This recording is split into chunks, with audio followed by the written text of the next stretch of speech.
Peace, Infinite Waters, diving deep once again. Shout out to all of you amazing deep divers, and most definitely shout out to everyone who's joined the new Ralph Smart Patreon page for all new exclusive content for videos which are way too spicy for YouTube. Click the link down below. But deep divers, why are we here? We're going to talk about Antarctica. That's right, Antarctica. This very, very mysterious continent, the fifth largest continent. And we're going to talk about the new evidence that an ancient civilization is still hidden in Antarctica.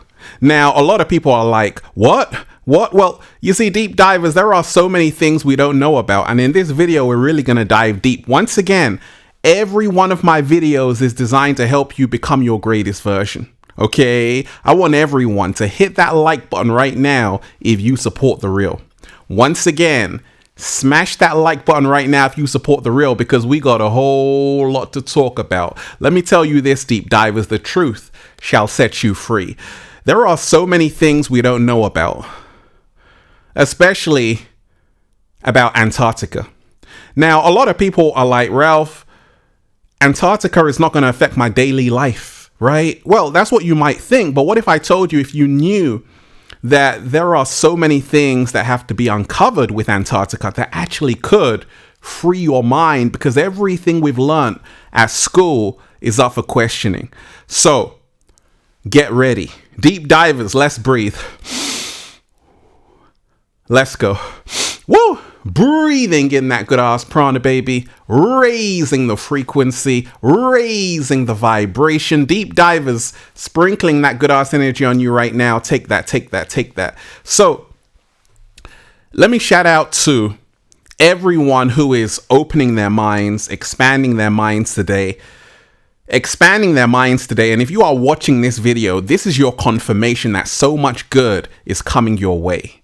So Antarctica, the fifth largest continent in the world, right? 14 million kilometers squared, 5.4 million square miles, home to a lot of emperor penguins. But what if I told you, deep divers, that actually there is new evidence coming out that an ancient civilization is hidden in Antarctica?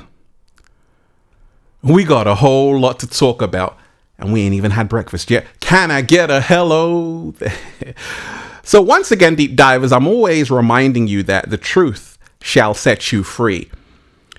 I want to send a big shout out to people like Graham Hancock, phenomenal researcher.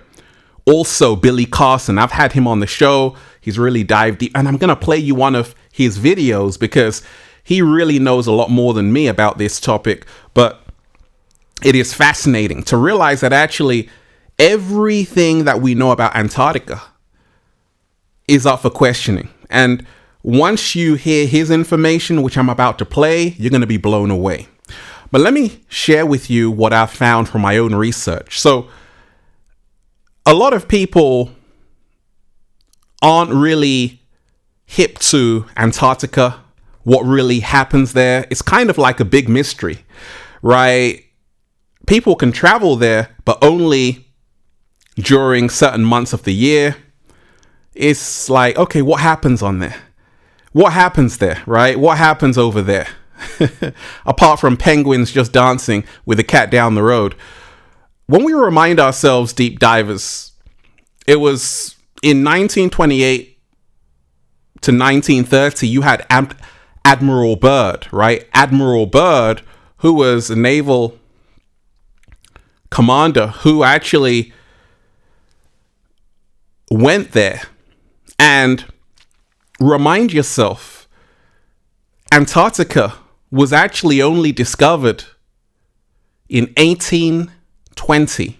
1820, that's when the free world knew about Antarctica. 1820, John Davis. So it's not that long ago. Before that point, nobody knew about this mysterious continent, right? They call it a desert. And it's always been shrouded in tremendous mystery. Like, what happens there? What goes on there? Remind yourself, deep divers, Antarctica is the size of the United States and Mexico combined, right? Almost as big as Russia. So when Admiral Byrd went there in 1928, he went there to really establish a research center for the United States to really explore and discover certain secrets. And till this day, you have a treaty in Antarctica, right? No one owns it. There are countries who have bases from all around the world. They have a base, a research facility on Antarctica where really it's the home of technology, right? It's the home of research, and countries have a base there. United States, Great Britain. But what are they doing there? Is there more that we don't know about, right? Well, a lot of scientists and a lot of research lately has shown that once upon a time, Antarctica was not just covered in ice and snow, and it was actually a lush tropical rainforest, and life was so diverse. And also, what I found fascinating is that I've been to the Great Pyramids of Giza, deep divers, truly a monumental accomplishment, but we still don't know how they made them, how they built them. Well, in Antarctica, you have pyramids like this one right here, and it's eerie, right? When you realize that actually it's very similar to the pyramids of Giza. Is there an ancient civilization still hidden in Antarctica, right? So let me play you this video, deep divers, and be blown away, okay? There is a situation that began to happen during World War II where they discovered that the Nazis had went down to Antarctica and built a base down there, New Schwabenland. And they were like, wait a minute, why in the world would they go to this desolate place? What's down there that they would want to go through the harsh weather and risk everything, risk even their lives to be down there and build a base? Now, there's an incredible story that was in Admiral Byrd's diary that was found by his kids, where he said he flew into an area that opened up at Antarctica, and he went into an area where it was lush and tropical almost. And as he got into this area, this is according to his own diary, people can look this up, something took over his plane, and these two UFO type craft, circular craft, flying saucers came, and it took over his craft and it guided him in to this area where they landed. And then they took him to meet somebody that he calls in his diary the Master. Pretty interesting story. And according to this account, the Nazis had gotten help to create these craft called the Hanabu. They had 4 versions of this craft, these circular disc craft, from these people down there. The guy, this Master, told him that they were wary of the nuclear bombs that had just, been utilized, dropped the nuclear on Japan and so forth, and they were wary of our experimentation with nuclear devices and wars because they're sharing this planet as well. Pretty interesting story. And so, all of a sudden, Admiral Byrd's going down there with a fleet, not just a small fleet. He took over 3,000 people with him. This was a huge expedition. It was a military expedition. When he got down there, they had a situation where some of these flying objects were attacking some of their ships and actually destroyed some of them. Sent him back home packing with his tail between his legs. This is one of the top admirals, literally the top admiral in the world at the time for the United States military. He said that we have a new enemy that can fly from pole to pole with extreme speed. Why would he make a statement like that? And then all of a sudden, these Nazi, they are rumored to have these craft, which some of the designs have been found, called Hanabu. And these Hanabu craft had the capability of utilizing a couple different forms of propulsion. One was jets, so they could take off vertically. They had little jets that would thrust and take off vertically, but then from there they can shoot off horizontally. Well, they were using a device that was spinning in the center of the craft, and what it appears to be is they began to copy technology from the ancient Indian Vedas, because Hitler was sending his people all around the world to get knowledge on ancient technology. That's how they found these people in Antarctica. He even sent people to Tibet, Nazis to Tibet, to talk to the people in Tibet to find out about this ancient technology. He found out about Vimanas, and these people supposedly in Antarctica helped him develop a couple of them, where they use a ferrofluid vortex engine. A ferrofluid is a liquid metal like mercury. And in the ancient Indian Vedas, if you take mercury and rotate it at a high rotation, a high RPM, and electrify it, you get something called anti-gravity. So he was utilizing something that had rotating discs underneath these round craft, according to eyewitness accounts, and also the schematics that were discovered during the collapse of Nazi Germany.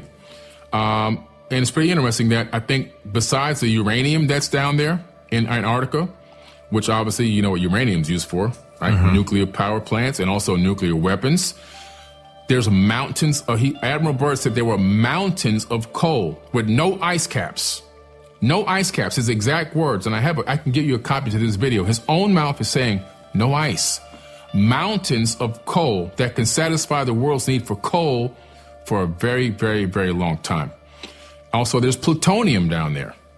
Again, so uranium and plutonium, we know that if you have a high level of plutonium and uranium, it's one of the easier elements that you can separate the atoms. You can split atoms very easily, which makes it high use for weaponry and also power plants. So that's why the government wanted access down there. That's why the Germans wanted access down there. And that's why after Germany fell, we had Project Paperclip, where we took all the scientists from Germany that had learned all this wisdom and knowledge, and we brought them to America. People think Project Paperclip was just a small number of Nazis. We took over 2,000 Nazis with us and brought them to America and put them in positions of power over technology companies, the CIA, the space program at NASA, and so forth and so on. And we began to develop these technologies. So in a weird kind of way, America became the Fourth Reich, to be honest with you. And I know that they were developing at the time Hanabu number 4, which supposedly Hitler never got killed. He escaped in Hanabu number 4 to Argentina, which is very, very close to where? Antarctica. If you look at Google Sky right now on the computer and look down on Antarctica, you'll find bases from research bases from every major country in the world there. And you'll also find the Rockefeller Foundation base as well. So Admiral Byrd was right. All the technology and research, it's the #1 place in the world for technology research is right down there in Antarctica. I believe that as the ice is melting, they're finding remnants of an ancient civilization. We know that Antarctica was not a frozen tundra for 12 million years, like mainstream science says 12 million years to build up all this ice. No, that's not accurate. We know this because of the Perry-Reese map. The Perry-Reese map shows Antarctica what it looked like without ice on it, and that's not even that old. So we know that Antarctica shifted into that spot. How? Because we know that Antarctica is surrounded by tectonic plates. And so that landmass was on a plate that slipped and there was something called a pole shift of the crust of the Earth, which shifted it from a more habitable climate into the position it is now. And that's why the animals that are being uncovered from the ice were flash frozen with undigested food in their stomachs.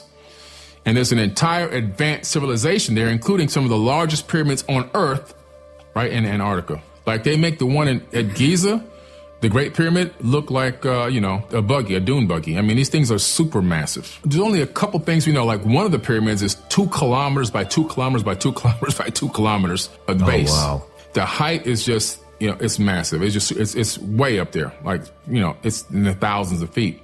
But also, one former military person that was a source for Linda Moulton Howe, this was on a documentary she was in. She said that source told her, after going down there for research, I guess in private security, that it was still emitting some type of exotic energy, which is pretty interesting because that was the second time I heard a statement like that. The first time was on a documentary that came on Discovery Channel about the Bermuda Triangle when they found those pyramids off the coast of Cuba down there.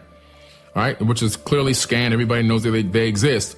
But this guy was taking he would get off the boat and take like a dinghy out to float to the center area. And he said the same thing.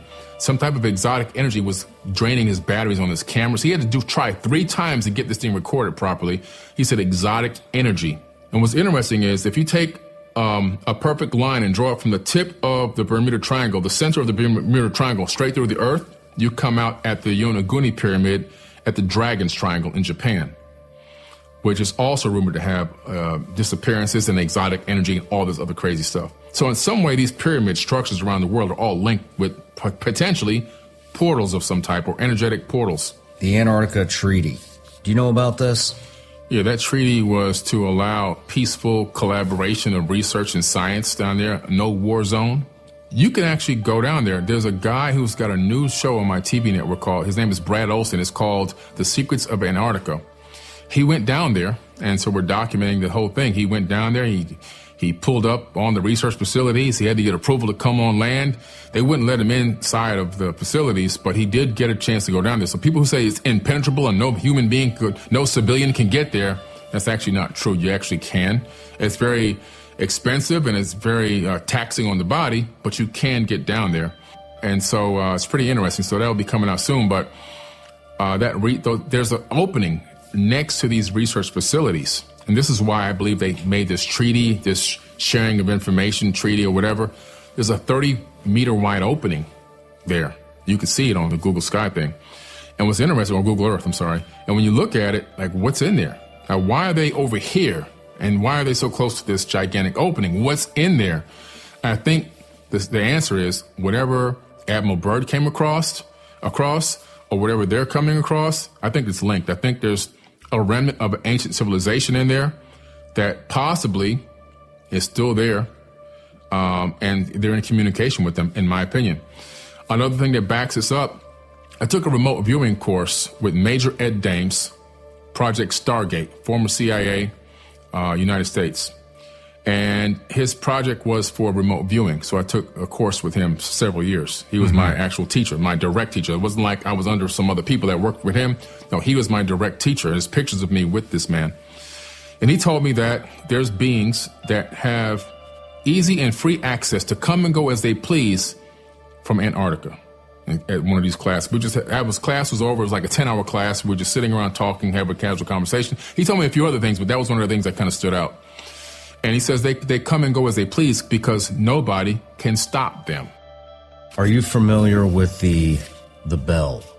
The Nazi bell, the Die Glock? Yes. Yeah. The Die Glock is an amazing device that was being developed by the Nazis during World War II.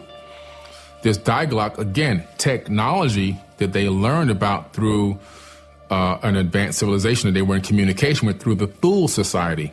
This Thule, Thule, Thule Society, they were using psychics to channel information from an advanced alien race. And they were taking this knowledge and then turning it into actual real workable technology. And so they had this thing in Germany called the henge, where they had these gigantic stone pillars in the shape of a henge. And they had the Die Glock in the middle. It looked like an acorn, a UFO type, but an acorn-shaped UFO.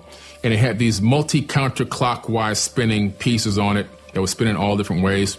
The ultimate purpose of it seems to have been some type of time travel. And this thing at one point, based on eyewitness accounts, it's turned on and activated and it disappeared from the henge. It was seen like, I forget how many decades later. I think it crashed somewhere in Virginia or something, according to these accounts. I got to look that up to make sure I'm not making a mistake there. But it reappeared later, and it crashed somewhere, I believe, in the Americas. And this thing was the same exact shape and description as the Die Glock. And what was it for? I believe that they were trying to tap into time travel so that they can go back in time and change the past so they can have a Nazi-dominant future. You see, they wanted to alter realities. The only problem with going back in time they didn't take into consideration is that if you go back in time, you can't alter the future reality that you existed in on the same timeline. Because when you go back in time, you shift into a different alternate timeline altogether, allowing you to go back in time in the first place and see even yourself. So it's like the grandfather paradox, right? If you go back in time and kill your grandfather, how in the world were you born to go back in time to kill your grandfather? Well, the answer is you shift into an alternate timeline. Now, going into the future, you stay on the same timeline. We know this because time travel into the future happens every day. Even when you get on an airplane, you travel into the future based on relativity. The person standing still on the ground and you moving across the sky in a plane we know that you're moving forward in time by microns of tenths of a second, but you're moving in time. Same thing with astronauts when they travel into space. We know for a fact that because they're traveling at high speeds, they come back, microns of a second younger than us. So traveling to the future, you can stay on the same timeline, but going into the past, you can't. So that whole thing would have failed anyway. That was fascinating, right? That was like, slow motion this side. Like everything you thought you knew about Antarctica has just been shattered, deep divers, and there is so much more than we really know about. So many hidden secrets from Admiral Byrd and so many research bases. You know, when you remind yourself, once upon a time, this is what it looked like. So I always say, question everything, because the truth shall set you free. I want everyone to hit that like button right now if you support The Real. Share this video, subscribe. Once again, hit that like button right now if you support The Real Deep Divers. Share this video, subscribe. And once again, a huge shout out to Billy Carson for really bringing this message to the mainstream. It's going viral right now. Also, Graham Hancock, phenomenal information. Deep divers, I'm excited. The whole world is waking up. That's why I'm just saying, feels so good to be alive, baby. Can I get a hello there? Let's breathe. Woo! Breathing in that good ass prana, baby. Go and check out the #1 best-selling book, Deep Divers, Feel Alive by Ralph Smart on Amazon and at ralphsmart.com/the book. The Bible of Becoming Your Greatest Version, and Feel Alive Part 2 is coming out, Deep Divers. You're going to love it. Also, check out the latest new book, The Book of 1111 Infinite Quotes by Ralph Smart at ralphsmart.com/the book. The secret recipe to becoming your greatest version. And go and get the good ass prana shirts, Deep Divers, for men, women, children, even cats down the road at ralphsmart.com/clothes and spreadshirt.com if you're in America. And also, make sure, if you want a one-to-one consultation with Ralph Smart to help you become your greatest version, book it at ralphsmart.com/consultations. And Forbidden Knowledge, go and check out Billy Carson's page. Also, he's doing the award show. I'm also nominated. Vote for me, Deep Divers, and the cat down the road. Once again, the truth, Deep Divers, shall set you free. We're in a time right now where so many people are waking up.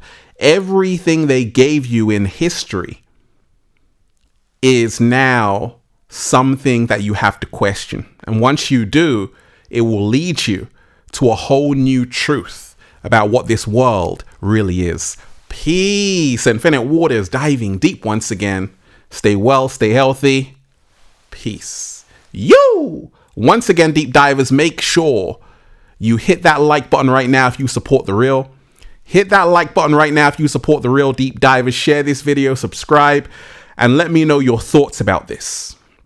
Do you believe, Deep Divers, that there is an ancient civilization still hidden in Antarctica, or there are things we don't know about in Antarctica? Let me know, Deep Divers. One love, peace.